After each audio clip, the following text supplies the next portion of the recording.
कितनी चीजें जरूरी हैं अच्छी फसल के लिए?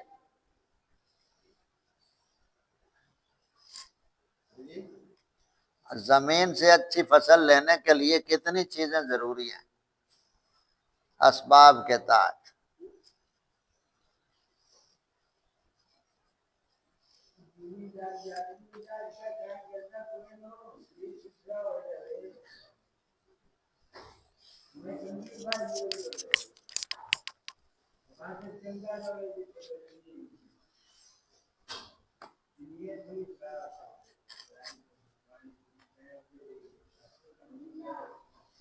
ये थोड़ियां चीजां तुसां दसियां ने होर भी हैं नाल।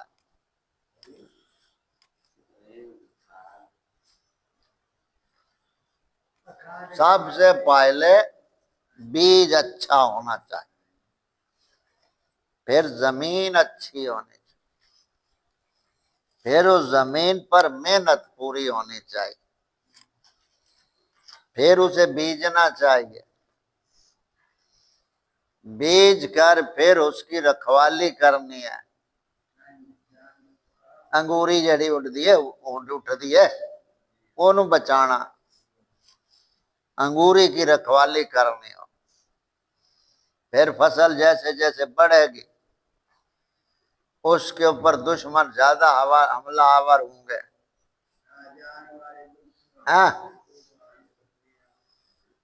कुछ जानवर खारजी हैं यानी जो बाहर से हमला करें, और कुछ फितरती हैं जो उसी से उगेंगे।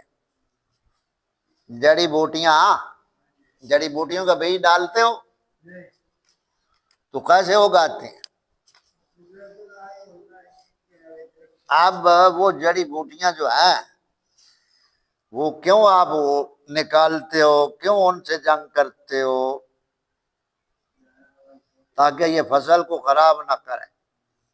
ऐसे ही है ना, जड़ी बूटियों से जंग जिम्मेदार करता है ताकि फसल अच्छी हो जाए, और उस जंग के लिए वो दिन रात एक कर देता है, स्प्रे खाद भी ये वो फला फला फला, फसल अच्छी हो जाए, जड़ी बूटियों से बच जाए। फिर साथ उसे वाड़ भी करता है, जानवर ना उसको खाए डंगर। फिर जब फसल इन तमाम असबाब के तहत मुकम्मल तैयार हो जाती है, अब उसे मशीन लगानी है। पीछे सारी फसल को वो शरायत असबाब के साथ फसल को तोड़ चढ़ाता है, पक जाती है। अब उसे मशीन से गुजारना है। अब मशीन के लिए भी ये जरूरी शर्त है कि मशीन जो है तूड़ी में कोई दाना ना जाने दे। पीछे सारी हिफाजत तो उसने की है, और मशीन ऐसी ले आया जो तूड़ी में दाने फेंकती है, तो फसल तो सारी गई उसकी। अब मशीन भी ऐसी हो जो तूड़ी में कोई दाना भी न जाने दे। अब फसल अभी भी बाहर निकली है, पड़ी वहीं है जमीन में, दाने निकल आए। अब उन दानों की भी निगहबानी करनी पड़ेगी। उसकी हिफाजत ना हुई तो वो भी ले जाएंगे।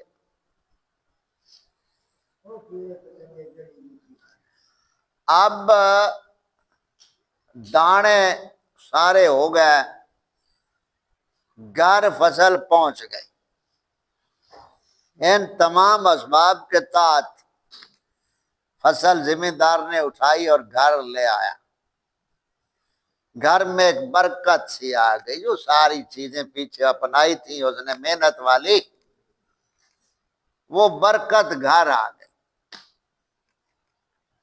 अब घर में जब बर्तनों में डालेगा, आगे मट्टी के होते थे ना बड़ोले, अब लोया वगैरह हो गया, अब उनमें डाल दी, तो घर में आई फसल, फिर उसे महफूज कर दिया। वो भी चलो कुछ अच्छे खुश नसीब लोग हैं कि जो कम से कम फसल को घर तो ले आते हैं। इनसे ज्यादा खुश नसीब वो हैं जिनको फसल घर लाना नसीब भी नहीं होता। हाँ, तो कैसे खुशकिस्मत है। दिन रात एक करके जिस फसल को बनाया था, घर लाना नसीब नहीं है। बारों बार नॉन स्टॉप। हाँ, तो जिस तरह ये फसल के हवाले से हमने आपको और तुलबा को बात समझाने की कोशिश की, इसी तरह आप जो औलाद हैं माँ बाप की, माँ बाप की जो औलादें हैं, ये असल फसल है, ये असल फसल है। अब इस फसल के लिए क्या क्या चाहिए, तो इस फसल को लेने के लिए, औलाद की फसल हासिल करने के लिए सबसे पहले, यानी अब आपके जो दादा दादी हैं, फिर उनके दादा दादी, फिर उनके दादा दादी, नस्ल दर नस्ल पीछे चले जाए, तो सबसे पहला जो चीज थी ये फसल अच्छी के लिए, वो सबसे पहले बाप पर फर्ज होता है कि अपने बेटे के लिए, बेटी के लिए अच्छी फसल तलाश करे। क्या मतलब, बीवी बीवी जो है या बच्ची वो दीन वाली हो, ये जमीन की मानद है। जो बेटा हो वो दीन वाला हो, और उसका जहां रिश्ता कर रहे हो वो भी दीन वाला हो।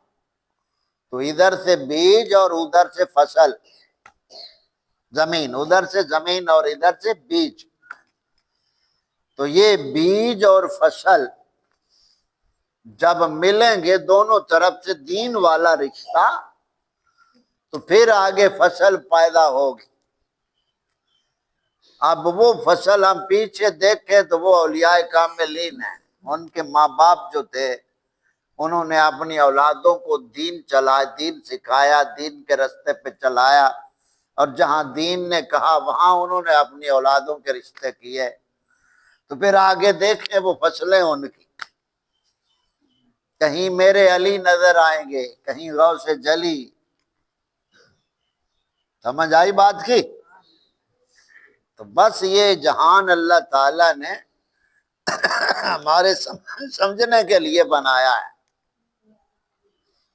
अब देखो कुरान पाक में सूरह क़यामा में गालिबन 30वें पारे में अल्लाह ताला ने ऊंट के बारे में जिक्र फरमाया। ऊंट, कि ऊंट की तरफ देखो हमने उसे कैसे बनाया। क्या तुम ऊंट की तरफ नहीं देखते कि हमने उसे कैसे बनाया? हम देखते तो हम सब हैं ऊंट को। तो हमें मुतवज्जे किया गया कि जो ऊंट होता है ना, ये तमाम जानवरों में, यानी जो हलाल जानवर हैं, उन तमाम जानवरों में ये मजबूत होता है वजन उठाने में। एक ऊंट कम से कम 10 मन वजन उठा सकता है, कम से कम 10 मन उठाता है वजन। अब इतना बड़ा और ऊंचा जानवर है ऊंट, कनोस के नाक में सिर्फ एक नुकेल होती है, रस्सी से नुकेल होती है ना। इतना ताकतवर बड़ा जानवर, नाक में नुकेल हो तो वो नुकेल बच्चा पकड़ ले तो ऊंट उस नुकेल के पीछे चलेगा, जिधर जिधर बच्चा जाएगा ऊंट उसके पीछे पीछे जाएगा। इतने बड़े जानवर को एक बच्चा लेकर जा रहा है, क्योंकि ऊंट के नाक में नुकेल है। अब वो ऊंट नुकेल का पाबंद है, वो रस्सी जो है, इतना बड़ा जानवर नुकेल के ताबे हो गया तो बच्चा उसे ले जा रहा है। अब यहां हमें समझाया क्या जा रहा है ऊंट जो है, जैसे मियां साहब का वो एक शेर है ना, इसी आयत पाक के पस मंजर में वो शेर है, आशिक ऊंट नुकेले होंदे, दिल बर वांग बलोचा, बेउजरे लद्दी वंदे गुम गईया ने सोचा। यानी ऊठां ते बलोचां दा आपस में बड़ा प्यार होंदा है ना, ते हुण जेड़े ना उठ इस ते एक वक्त आंदा मस्ती दा, यानी जवानी दा जदों जोश चढ़दा ना उठ नूं, उस वेले वो मस्ती च होंदा है। वो मस्ती मालिक उहदे उत्ते जितना वजन पा लवे ना, उन्होंने वो बोझ मालूम नहीं होता, क्योंकि वो अपनी मादी की मस्ती च मस्त होता है। तो मियां साहब ये शेर थे वो ऐत पाक कुरान पाक दी समझाना ये चाहते ने कि जेड़ा बंदा मोमिन है ना, ये मिसाल है उस उठ दी, जिवें उठ दी नक च नुकेल है ना, तो सीधा टुरया रहंदा है। इस तरह जेड़ा बंदा मोमिन है, इंदे भी अकल दे उत्ते नबी पाक दी शरीयत दी मोहर है। समझ आ गई? यानी इंदे भी नक च नुकेल है शरीयत पाक आली। तो ये बंदा मोमिन जो है उसी रास्ते पे चलता है जहां शरीयत चलाती है, जैसे ऊंट उस नुकेल के पीछे पीछे चलता है। बात हम खत्म कर रहे हैं। अब जिस तरह उस ऊंट के ऊपर बोझ डाला जाए, वो जब मस्त होता है तो उसे कोई बोझ की फिक्र नहीं होती। तो जो सच्चा मोमिन अपने नबी पाक सल्लल्लाहु अलैहि वसल्लम से सच्ची मोहब्बत रखता है, उसके ऊपर भी जब शरीयत के अहकाम आएंगे तो उनको बोझ नहीं महसूस होगा, वो बोझ नहीं महसूस करेंगे, बल्कि वो तो इश्क मोहब्बत और शौक से अहकाम के ऊपर चलेंगे, जैसे ऊंट शौक से वजन उठाता है। तो ये को हमें कुरान पाक से एक वाक्य ने इतनी बातें समझा दी कि जो मोमिन है ये मिसाल ऊंट की होता है। समझ आ गई? दरख्तों में देखें तो खजूर का जो दरख्त है ये बंदा मोमिन की मिसाल है। आप जितने भी दरख्त देखें, तेज हवा तूफान आंधी आए तो पत्ते झड़ जाते हैं, लेकिन खजूर का जो पत्ता होता है, जिन्हों फड़ा बोल दे हो, वो कभी भी अपनी शाख से नहीं गिरता, नहीं टूटता। हाँ, तो जैसे मुसलमान मोमिन पर आजमाइशें जितनी भी आ जाएं, तकलीफें जितनी भी आ जाएं, जिस तरह वो तना पत्ते को नहीं छोड़ता खजूर का, इसी तरह बंदा मोमिन दीन शरीयत को नहीं छोड़ता। ठीक है? अपना अपना सबक देखो और लाओ सुनाओ। बात समझ आ गई होगी सबको? हाँ, तो यहां हमें क्या समझ आई, क्या वाकया हमने सीखा? ऊंट का क्या? ऊंट का। तो हमें इन बातों को ज़हन नशीन रखना चाहिए। अच्छी फसल के लिए बीज अच्छा हो, जमीन अच्छी हो, मेहनत पूरी हो, हिफाजत हो। ठीक है? जड़ी बूटियों से बचाया जाए। तो जो बच्चों वाली औलाद वाली फसल है, इसके लिए जड़ी बूटियां क्या है? बुराइयां और बदमज़हबियां, गुमराहियां, इनसे इस फसल को बचाया जाए।